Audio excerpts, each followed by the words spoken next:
NEET paper leak में 700 करोड़ रुपए की तलाश है। इतना पैसा किसका है और कहां से आया है, यह जानने की कोशिश भी करूंगा।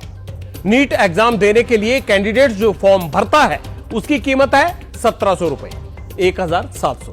लेकिन एग्जाम माफिया नीट पेपर से कैसे 700 करोड़ रुपए कमा लेता है, यह पटियाला आज आपको बताने वाला है। एग्जाम सेंटर के बंटवारे में जिस घोटाले का दावा किया जा रहा है वो कैसे होता है, यह भी आपको बताऊंगा।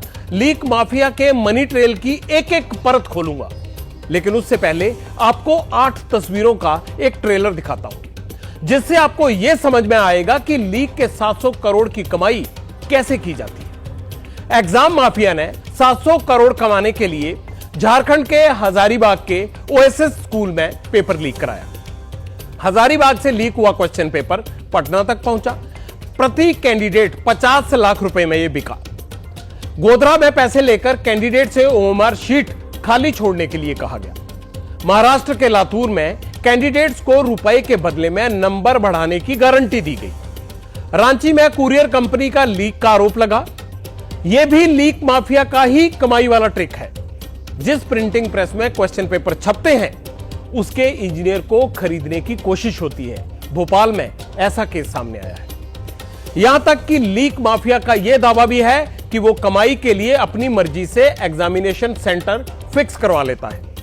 पेपर लीक कैसे होता है और उससे कमाई कैसे होती है, वो रास्ते आपने अब तक सुन लिए, देख लिए।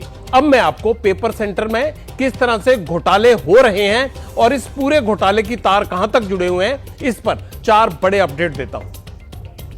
नीट पेपर लीक मामले में सीबीआई का एक्शन तेज हुआ है। केस अपने हाथ में लेने के बाद सीबीआई के अधिकारी आज पटना में इकोनॉमिक ऑफेंसेस विंग के दफ्तर पर पहुंचे।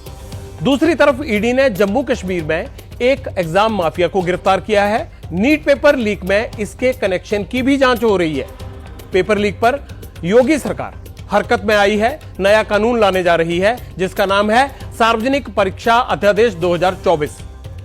पश्चिम बंगाल की सीएम ममता बनर्जी भी नीट कैंडिडेट्स के साथ खड़ी हो गई हैं। उन्होंने क्या किया है, ममता ने पीएम मोदी को चिट्ठी लिखकर नीट परीक्षा रद्द करने की मांग की है। ये अब तक के बड़े बड़े अपडेट हैं। अब पटियाल आपको छोटे सेंटर में बड़ी रैंक के घोटाले की जानकारी देगा कि कैसे छोटे शहरों में बड़े रैंक के घोटाले होते हैं। समझिएगा ध्यान से। नीट एग्जाम के कवरेज के दौरान मेरे संपर्क में कई तरह के लोग आ रहे हैं। उसमें से एक बड़े रिसर्चर भी हैं। उन्होंने अपनी पहचान ना बताने के तौर पर मुझे एक बड़ी जानकारी शेयर की। उन्होंने अपने रिसर्च का एक परिणाम मुझे बताया और वो ये था कि ये सब किस तरह से हैरानी में डालकर सेंटर्स में एक खेल चल रहा है उसको दर्शाता है। मैं एक काल्पनिक उदाहरण से आपको यह समझाने की कोशिश करता हूं। मान लीजिए कोई कैंडिडेट है ए, उसने 2022 में नीट का एग्जाम दिया, उसकी रैंक 5 लाख से ज्यादा आई। फिर उसने 1 साल का ब्रेक लिया और दोबारा एग्जाम दिया, तो फिर उसकी रैंक 8000 हो गई, 1 लाख से 8000। ऐसे ही एक और काल्पनिक कैंडिडेट रखते हैं, उसका उदाहरण देता हूं। मान लीजिए कोई कैंडिडेट है बी। बी ने साल 2022 में एग्जाम दिया तो उसकी रैंक थी 10 लाख या उससे ज्यादा। लेकिन दूसरे अटेम्प्ट में कैंडिडेट बी की रैंक बढ़कर 13000 हो गई।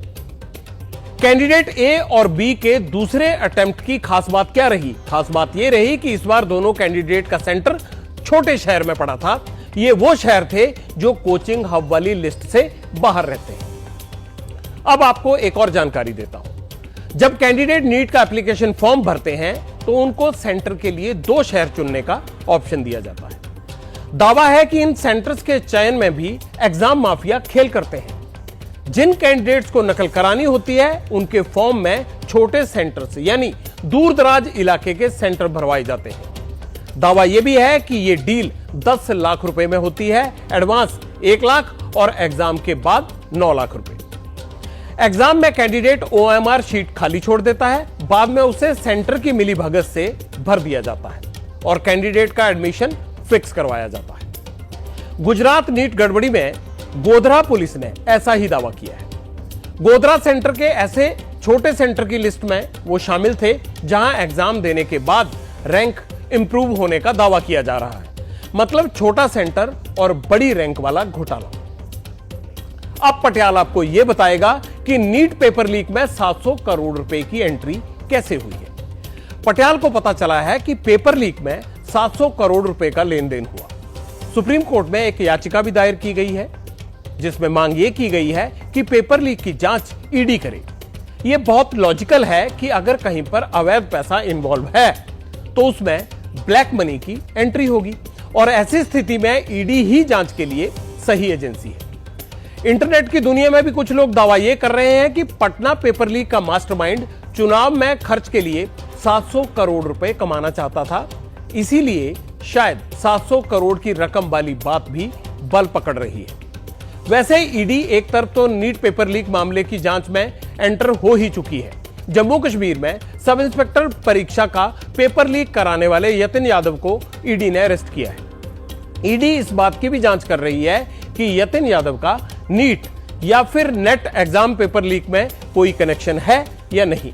वैसे मेरी जानकारी के मुताबिक पेपर माफिया के तार आपस में जुड़े हुए रहते हैं। बहुत संभव है कि Yatin Yadav NEET paper leak में भी शामिल हो। अब यह समझिए कि ये सब मिलकर पैसा कैसे कमाते हैं, पेपर लीक में पैसा घूमता कैसे है। पटियाल ने आपको बताया कि पटना के लर्न प्ले स्कूल में क्वेश्चन पेपर लीक करने के लिए 30 से 32 लाख रुपए में सौदा हुआ और ये बिका भी।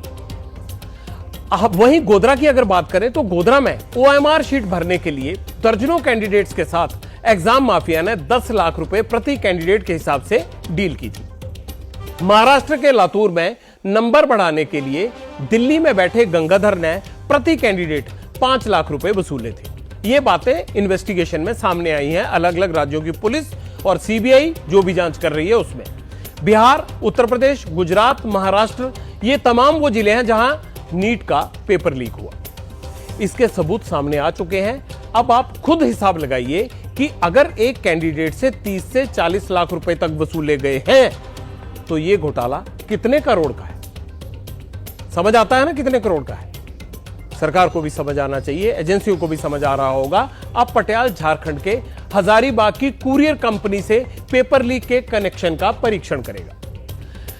पब्लिक इंटरेस्ट में पटियाल ने यह खुलासा किया था कि कैसे रांची की एसबीआई ब्रांच से पेपर हजारीबाग के ओएसएस स्कूल में पहुंचे। एग्जाम खत्म होने के बाद कैसे ई रिक्शा में रखकर क्वेश्चन पेपर और आंसर शीट को